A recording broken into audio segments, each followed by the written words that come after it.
What is going on, guys? George Gonzalez, your realtor, and coming to you today with a market update. So, been out of the game for a little bit, well, out of the update, my own game.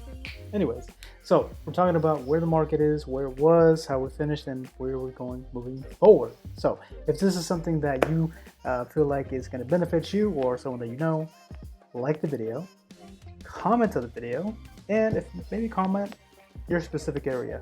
One thing about real estate, it's all macro level, it's all neighborhood specific, but this is a big picture. So, thanks for watching, guys. Keep watching. Keep watching. Don't. How about we just hop into the updates? Let's do that. All right. So we're gonna do a little screen share action. I'm just gonna like disappear. So we're gonna run through the market release, and then right here, we're gonna do the market release right here. We'll skim through it. We got some infographics that we'll hop into. So let's hop in from the studio here, and then we're gonna go shrink. We'll talk about it. All right. So off the bat, historical year, even with the pandemic, housing, people need homes. So what do we have here? Basically is since the pandemic, not basically, when the pandemic hit, things slowed down, but now we had a high demand because the government responded by lowering the rates, lowering the treasury rate, which then for incentivized mortgage originators to share those savings with you. So what does that mean? Low supply. Low supply means high demand. Well, low supply with high demand, hence homes were just flying off the table. So, and then of course, anytime you have a high demand, values increase. People want to pay more. People buy more homes, so eventually they go up. So, looks like we had a huge, massive increase of homes over 750,000, and we did have actually not as big of a jump, but in my opinion, a huge jump. 500,000 homes to 750 of 72% year over year. That is amazing. Overall, single family homes 7,900 compared to 6,300 year over year November, and a 6-month straight positive in sales to end the year.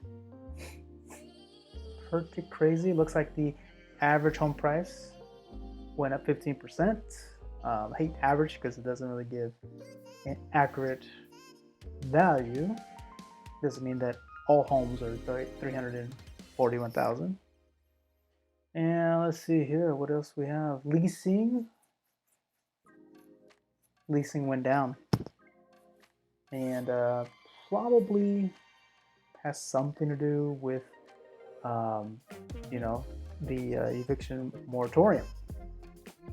People needed to stay in homes, and people probably were looking to rent less. All right, and then of course townhomes and condominiums looks like it went up. So rent for single family homes went down, and rent for townhomes and condominiums went up. Very impressive. What else we got here? All right, so now we're going to jump into the infographic. All right, so let's go Big Me. So yeah, so that's what we have. A resilient year, just to kind of summarize, resilient, and as far as real estate goes, and interesting to see the higher end homes in Houston, they just blew up in sales. And I wonder how much, and I think a lot of it, just my opinion, has to do with out-of-state buyers, right? People like from California. I think Houston is one of the top destinations for Texas in general. If you haven't seen the news, people like Elon Musk, people like Joe Rogan have moved down to Texas. So the affordability, who knows how much longer that's going to be around, right? because you have people that are selling their homes in Cali. Those homes are at least 500,000, and they're coming down here. And again, this is not apples to apples. It is a massive difference in value over there versus value here in Houston. So pretty interesting kind of to see how the migration affected home values. All right, so let's hop into this here. Then we're going to start off with this first. We're going to start off with townhome sales. So let's do that. All right, so pretty flat. Nothing surprising in November. Townhomes in general tend to sell about the same every year. You can tell the trend. You can tell here, right? Trend a little higher. I think that's just because it was a booming year, but nothing crazy. All right. Then we're gonna go to mobile home sales. That you can tell, right? From 6,000 all the way just under 9, or just under 8, right? We had 7,990, so 8,000.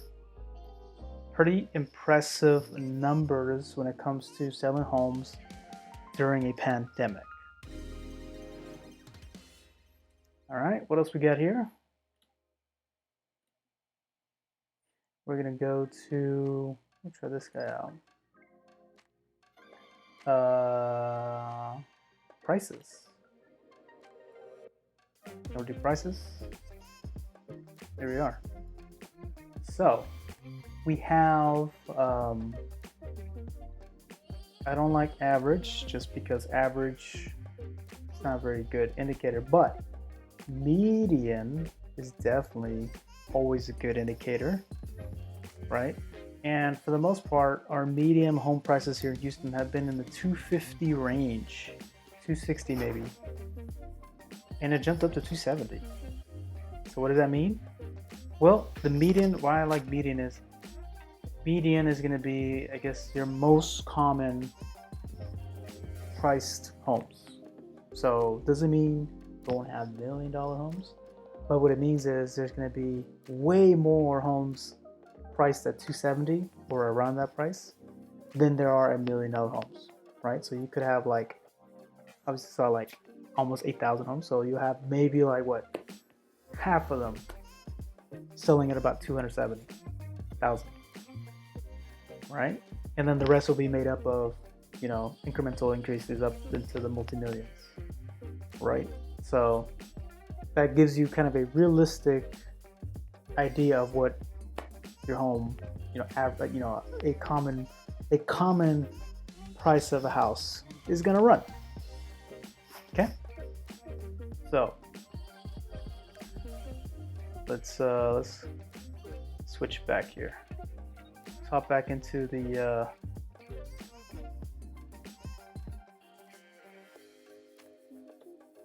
studio here. So we got, oh no, it's raining. Nope.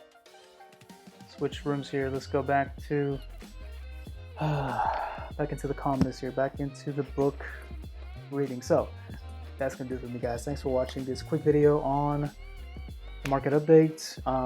Just to recap it, home sales were, you know, much improved year over year. Home values went up. Townhome values went up, but just nominally. So what does this mean for you if you're going into buying into 2021? Well, rates are still low, and I would take advantage of it as quickly as you can, because the last time the rates were this low, it changed without a warning. You know, typically as a realtor, I try to keep in the know of where the rates are going, but the last time that happened, when I first got in the game, rates were actually a little bit lower than they are now, and they just went up little by little. And by the time, you know, people, you know, when you're thinking of buying a house, and you know, that can be 6 months from the time you make that jump. And in those 6 months, you can see an increase in interest rates. So why is that important? Well, lower interest rate means money's cheaper, which means your monthly payment is cheaper. So take advantage of it, guys. I took advantage of it. Was able to when we bought our first house almost a year and a half now. I thought the rates were low then. Was able to refinance and lower the rate. So take advantage, guys. That's gonna do it for me, guys. George Gonzalez, your realtor. I have my info here. Shoot me a message if you have some questions about neighborhoods in the town. I've got more videos coming to you. We're Living in Houston series, where I'm gonna be documenting the top 5 neighborhoods. So keep a lookout for those. I'll post it in the socials if you don't see it. Peace.